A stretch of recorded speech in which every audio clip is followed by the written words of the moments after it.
Jamie, you've been in this new role nearly 8 months now, I think, mate. I bet it feels much longer than that. How's it going? Yeah, it's all right. It was a bit crazy coming out of COVID to start with.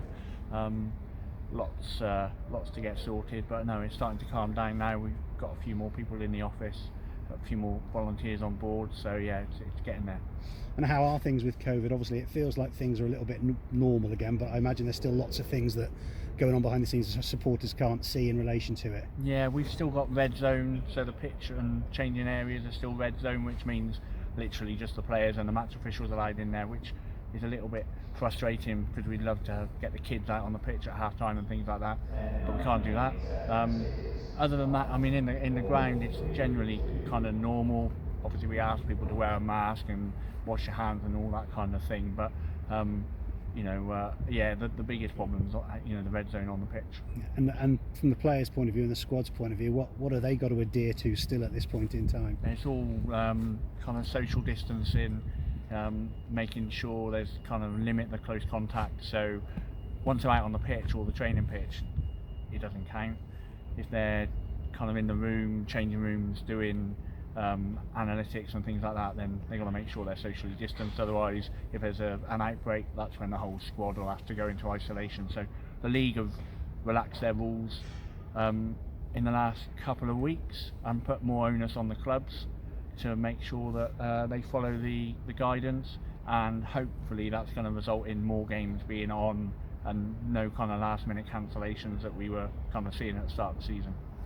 I don't think we need to dwell on COVID any longer. We've all seen quite enough of that, haven't we? Off the field here, how are things going? Obviously on the field we've had a run of decent results in the last couple of weeks, so that's obviously great across the club, but how are things off the field moving forward? Yeah, it's going well. Obviously it helps with wins, but I don't think there was any kind of concern from our point of view. We always thought Josh was the right man and that things would kind of get there a little bit of a slower start than he would like and we would like, but the wins are great. We've got full hospitality upstairs today, over 100 up there. We've got the walking football team having a meal before the game. We've got a full boardroom, so and obviously all the bars as well. They're rammed already today, showing the football. So there's lots going on a match day. Just a reminder to fans that we do show the games, BT, Sky, so get in the bars. They're in-house now, so every pound you spend over the bar, it does help really straight away with the football club and the team.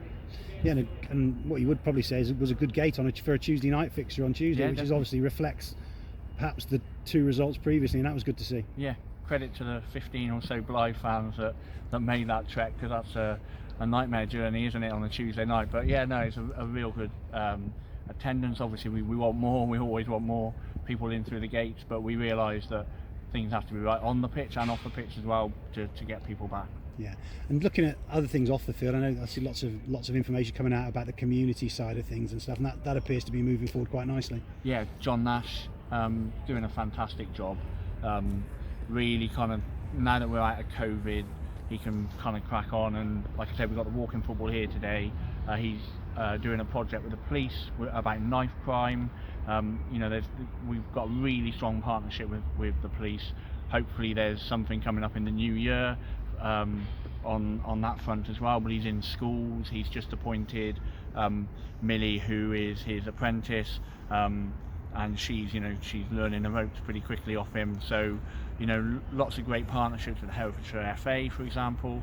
Obviously we got the sixth form partnership as well that's kicking off in January, so he's done tremendous amount of work in a relatively short amount of time since kind of coming out of lockdown.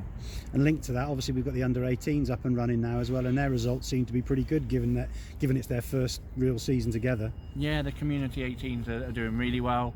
That's just kind of all about kind of opening the doors and kind of trying to get more people involved. It's a bit of an added benefit when they make an appearance in the first team, like the HFA games, but that's not really what it's about. It's about making sure that we're kind of offering people of Herefordshire that age, somewhere to play football and participate, and making them feel part of the club. So yeah, they're doing really well.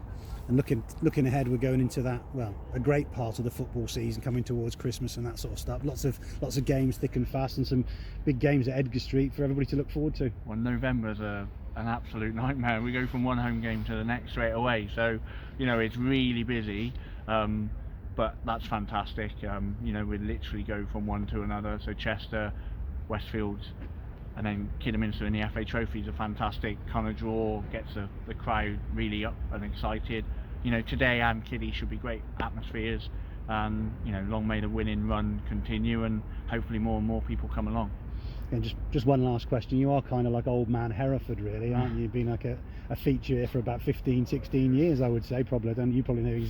You can remember the exact date, probably. But does the passion still burn bright for you? And obviously, into a new role and everything, you still get that sort of heart pumps a little bit before the games and that sort of stuff. Yeah, definitely. I don't think I'd be here if it didn't. You know, it's you know, it is more of a lifestyle than a job. But you know, from being a ball boy at 7 years old, I haven't really looked back. So you know, it's fantastic. I love it. You know, try and do my best. And yeah, no, if I ever felt that it was dragging, I don't think it's a job that you could do if you didn't love it. Yeah, and while you get free meals off sponsors like your curry at Amazing Asia the other night, I expect you'll be more than happy to stay on.